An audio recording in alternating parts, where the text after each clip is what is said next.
Hi everyone, and welcome to the video tutorial of this historic new course along the grass paths of Foxfield. I'm Mark Lorenzoni, and my son Adrian and Cynthia and I have been working really hard along with Jack Sanford, who's on the Foxfield board, and Jared Shiflett, who's the groundskeeper at Foxfield, to groom, first design, then mark, then measure, then mow, then remow, and then mow again and again until we had it finally trimmed, and then fill in all the ruts.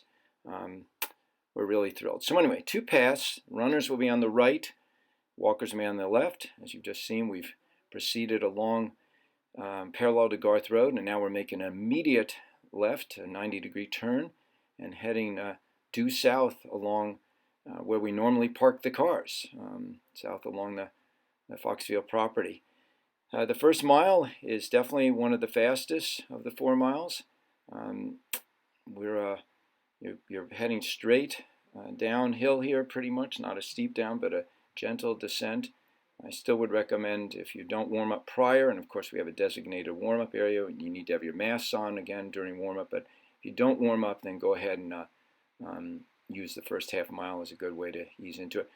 The course will be clearly defined either by the obvious, as we're going through tall grass here, and again the walkers are on the left, your path, the runners are on the right until we enter the infield part of the course. I'll explain that later. And where it's not as clearly defined, it will be heavily marked with white arrows and cones, and we'll even have a few volunteers out there. So something to state up front, we've been getting a lot of questions, especially from folks who have never run on grass before. Even if it's a finely manicured golf course, the Augusta course they use for the Masters, it's still slower than running on pavement. It's like hard-packed sand, so every time your foot hits the ground, it takes a certain amount of energy, even though it's good shock absorbency. So just give into it. You're going to be slower than you were graded on a curve, and maybe if we end up doing it again next year, who knows, you can then judge your time on it. So this is the cool thing I really have enjoyed about when we designed the course, is that you're now coming back parallel, heading due north, back up towards Garth Road again. You are never, ever going to go back and retrace your steps like the old 4-miler course, but you are definitely going to be able to see your fellow participants, walkers and runners, many times throughout the race without ever being close to them physically. It's going to be really a good communal feel out there. This is still gently downhill along here, which is nice. We're just past the half-mile mark. The camber can be a little tough. Here we are making yet another gradual turn. We've tried to avoid all the steep uphills, so we use the terrain as best possible and design the course so that you're not hitting the steep uphills, and we'll talk about those later.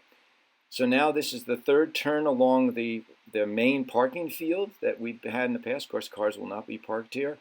And you can see the clearly defined paths here, the left walkers, runners on the right. And we passed the half mile, and we're about 3/4 of a mile into it.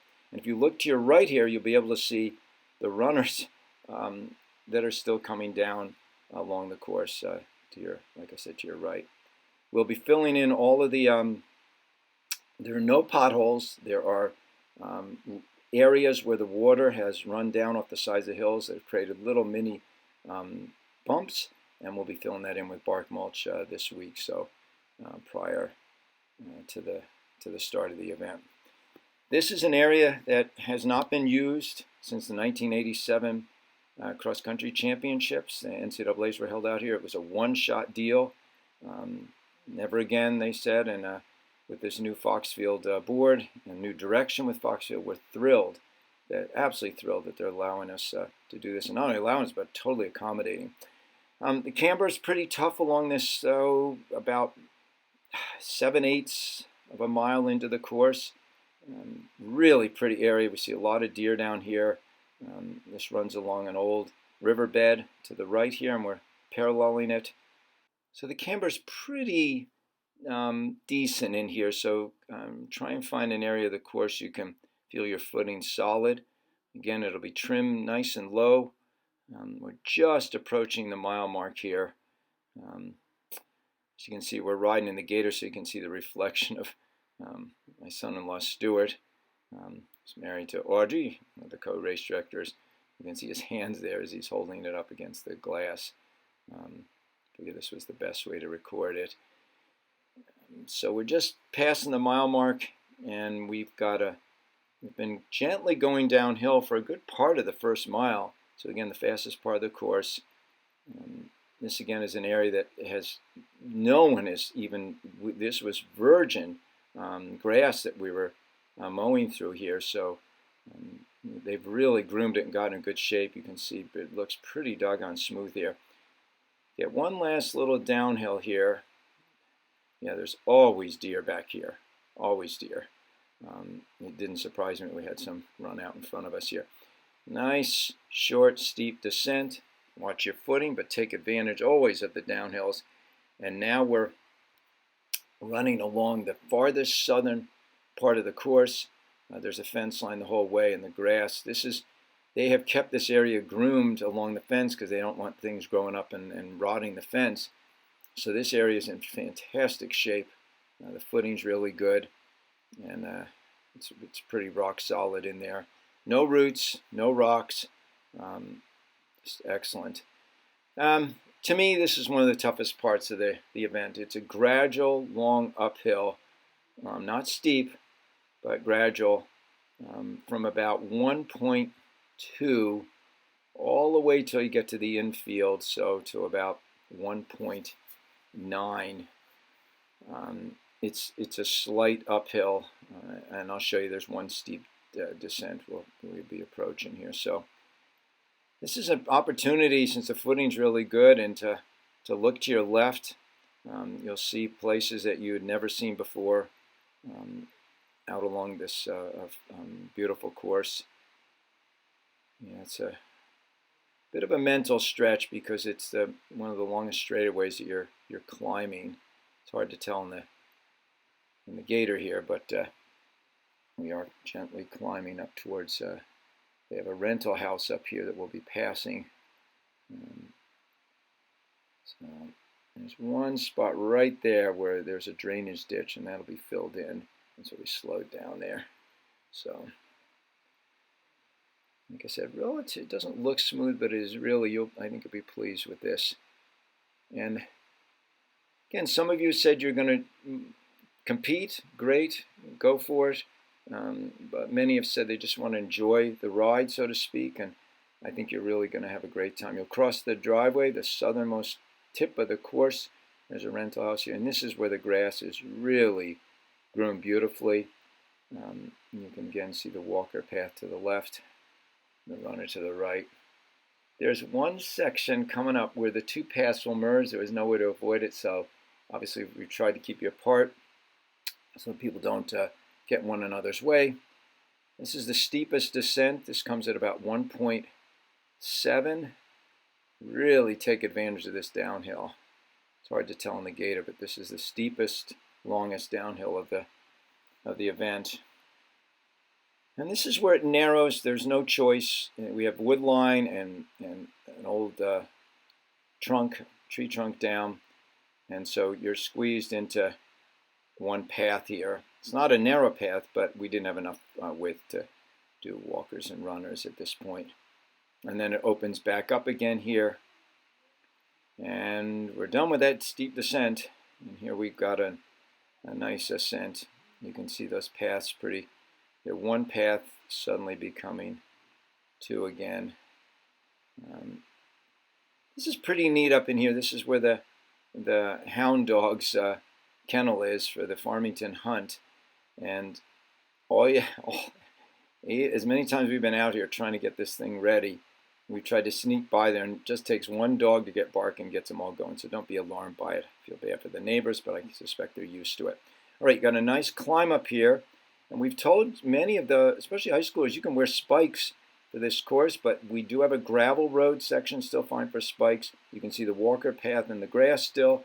The runner's path will be on the gravel road here. This is a slight ascent, so you're climbing, and you'll recognize where we're at here. You're at the farthest eastern end of Foxfield, It's where they bring the cars in for the Foxfield races at the east end. So folks coming from Charlottesville, there's a gate up here. And one of the neatest things about this journey is that we're going to get to run on the infield. So not on the actual Foxfield track. We'll cross the Foxfield track. But okay, you're going to make an abrupt left here. And it'll be well marked. There'll be arrows on the ground. And you're now crossing perpendicular. You're going to cross the hollowed ground, the famous Foxfield steeplechase course. And now as you enter here, you'll make an abrupt, this will be well marked, 90-degree sharp turn. And this is where it shifts. The runners now will be on the left. Just always look for the wider path. The walkers will be on the right. This is the way we measured it, so I know folks that are really keen on their time, we wanted it to be very accurate. There'll be a water stop there. It's self-serve. It'll be right there as you come in.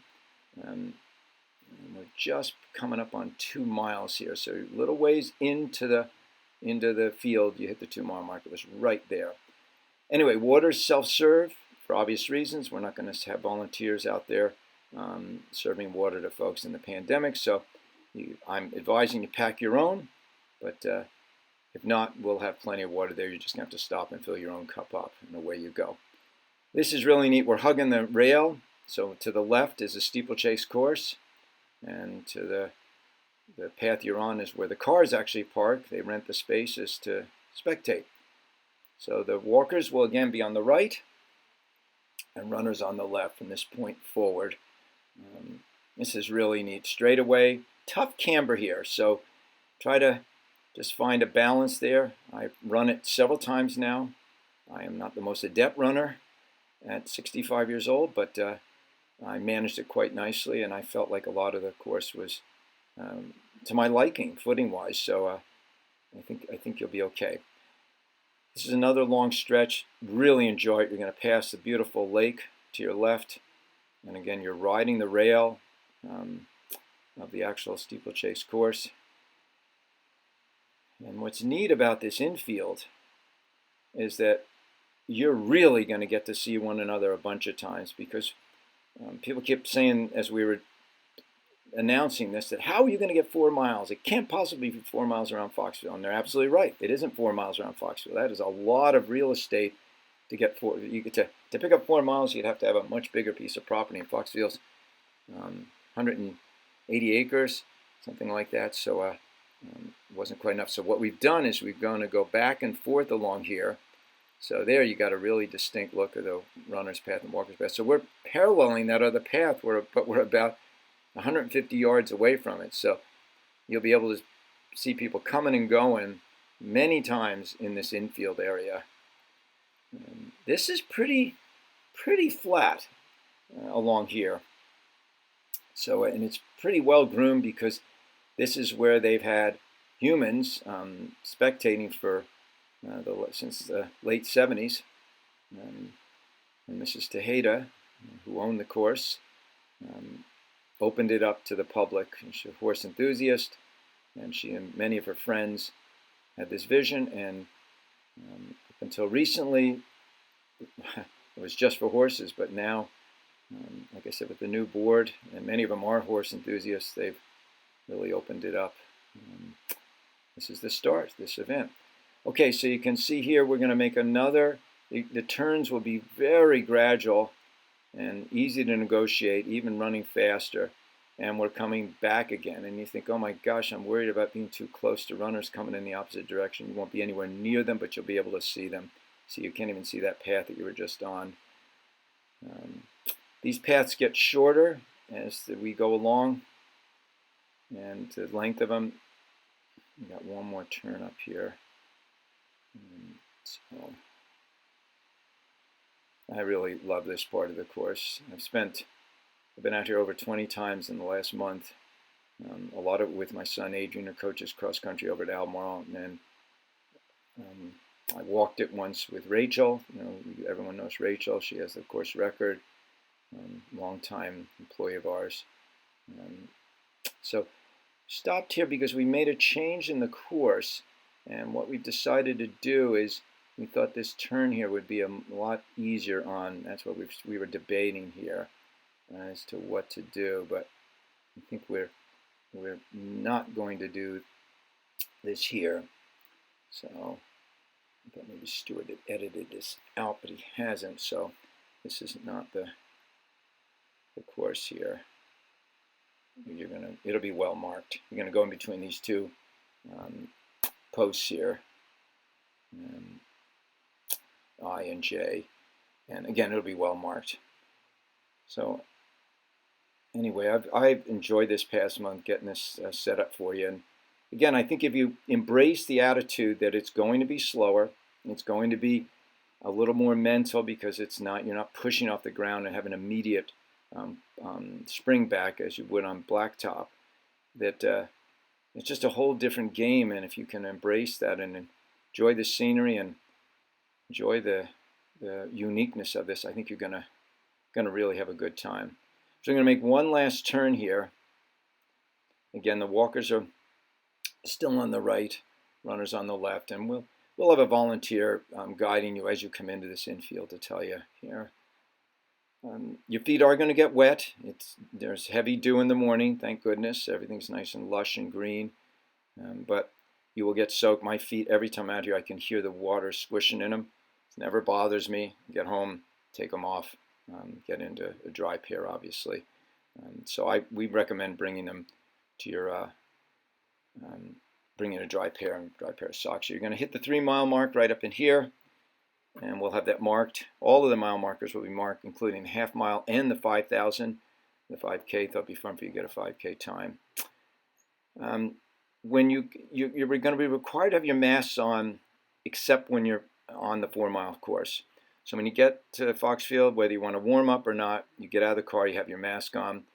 You'll come over to the starting area. I'll be there to greet you. I'll give you a few instructions. And then, of course, we'll keep everyone as socially spaced as possible. But I will send you off in small groups based on, if a bunch of you show up, I'll spread you out and say who's shooting for the fastest time here. Then I'll send that person off first for obvious reasons. You don't want to have someone coming up behind you, a faster runner. So this is our last exit, last path out of the infield area here. So again, we think we can pull this off in a really safe manner. Dr. Wilder's going to be out here. We'll have a gator. We'll have a mountain biker on the course, one of his residents. Like I said, we have water at mile 2. And we think if everyone keeps their masks on at all times, and we're going to be pretty strict about this. We don't want to get Foxfield in trouble. And we want to keep you safe. We want to do it the right way. So, okay, this sandy section coming out, I call it the Outer Banks section. It's about 50 to 75 meters, and it is soft sand. We are in the track again, exiting the infield. So we have to go perpendicular across the track, and this is the exit. So the gravel road off to the right here is where you'd warm up. Whoops, there I am getting the post out of the way, and then hopping back in. They're waiting for me, putting the post back up. So you're going to make an immediate left when you come out of the fence. This is where as you came in the past, you'd park your car across the road from here, and we always had signs on this fence that said, please do not run on the racetrack. So we're going to hug this fence. This grass is in probably the best shape of all the grass because it's been mowed on and fertilized on a regular basis. So again, runners still to the left. As you can see, the path is nowhere near as defined here, so it will be once we do one more mowing, and we'll again have it marked. If you are unclear, look for cones and look for flags and look for arrows. Obviously, we're not going to have volunteers all over the course, so just pay attention out there. I'll have signs, also arrow signs that direct in the right direction along the course. I think many of you are familiar where we are now. And we're about 3.4 miles in, so we're heading home. There's about 10 feet where you're on pavement here, so if you have spikes, you can get off. There's a little strip of grass on the left here, you'll see. Maybe not, but there's right there to the left that will take you onto this gravel road. So this is the gravel road heading to the south end of the property. It blurs here, walkers and runners, so just stay apart in here. It's all one path there. And this is where we do a little dipsy doodle. It's kind of an add-on. And the last mile, as Adrian said, is almost as fast as the first mile. and probably with better footing. So you can really pick it up in here. Going downhill, downhill, and then here we go again. You'll see our two paths. Runners to the left, walkers to the right. This again will be much better defined, but you can see we're going to keep a swath of tall grass in between the paths. And here we go. We're going to do a little button hook turn here. I know, a little ticky-tacky, but as you can imagine, trying to get you back to where we wanted to finish. We we think, a really excellent finish area. Get you back towards your cars. And of course, we're discouraging, well, we're actually saying no cooling down, which is unheard of from a coach. No cooling down on the property. Get in your car. If you need to go to the bathroom, great. We'll have 4 porta-johns.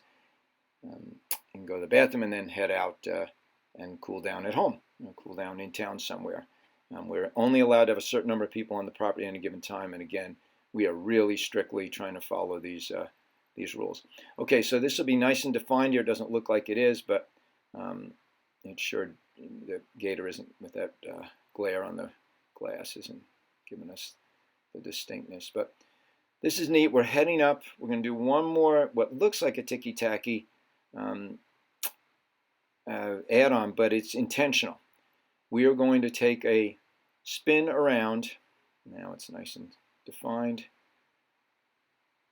And we're about 3.7 here, almost just about a quarter mile to go. We're going to take a quick loop around Mrs. Tejeda's grave. And you'll get to see where she's buried. And there's an inscription on her tombstone. Woman was magnificent in leaving this legacy. I moved to Charlottesville in '78, and Foxfield was just getting going. And she was a legend, and still is. And look, I think she would really approve of what we've done here today. Okay, so heading back to the finish line now, and you'll see where we're going to pop out here. We're heading due north, and we've got a really nice, clear, defined. You merge the paths a little bit there, but now here they are, completely separate again. And we are heading home. This is where you can really begin to kick. You're less than a quarter mile away, so think of one lap around the track. You can really start to pour it on. It's a gradual, it's not quite like panorama. If anybody's ever had kids that have run a panorama, or you guys that are high schoolers running with us, it's not that kind of uphill. And as you can see, we're shooting straight across where the cars are normally parked. We will be parking your cars.